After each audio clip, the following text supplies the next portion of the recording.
जी, barrister Gauhar साहब बताइएगा कि आज आपने असेंबली में जो गंदम के हवाले से आवाज़ उठाई थी और किसान की गंदम नहीं ली जा रही है, उसके हवाले से बताइएगा। Thank you.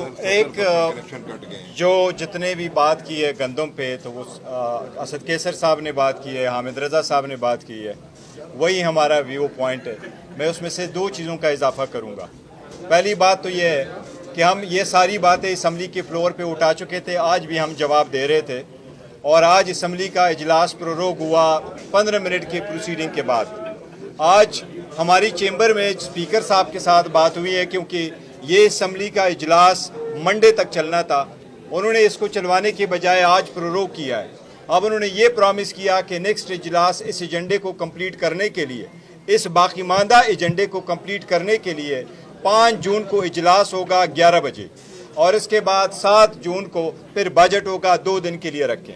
हम स्पीकर को एक चीज़ रिमाइंड कराना चाहते हैं, वो ये कि आप अपने ये इंडिया को ज़रा देख लें। वो आपका दुश्मन मुल्क सही, लेकिन वो अपने लोकसभा को उन्होंने कैसे चलाया। ये 17वां लोकसभा उनका चला। 17वें लोकसभा में 2022 में एक भी ऑर्डिनेंस पेश नहीं हुआ। वो सारा उन्होंने इतना चलवाया कि वो सारे एक्ट पास करवाए।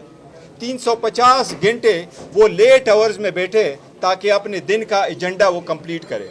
1354 दिन उन्होंने अपने सारे इजलास बुलाए। सब्सिडियां जहां दी थी पार्लियामान को, वो विड्रॉ करते हुए 870 करोड़ रुपए का, इंडियन रुपीस का, अपने 4 सालों में बचत भी किया। अब ये एक मुतालिबा मैं यहाँ ये करूँगा, एक तो एजेंडा हर सूरत कंप्लीट हो, जिस दिन का एजेंडा हो वो चलाए और अपने रूल्स प्रोसीजर को फॉलो करे। सेकंड, बिलावल को आज हमने जवाब देना था, कल देना था, जो नहीं हो सका।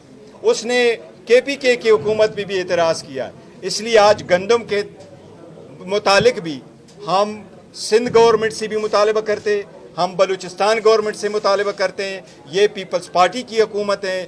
जिस तरीके से KPK ने अनाउंस किया है कि सपोर्ट प्राइस में हम पंजाब के किसान से गंदम खरीदेंगे, ये दो हुकूमतें भी अपनी जिम्मेदारी निभाते हुए ये भी उसी प्राइस पे गंदम खरीदे ताकि किसान का जो मसला है वो हल हो जाए। जी, थैंक यू।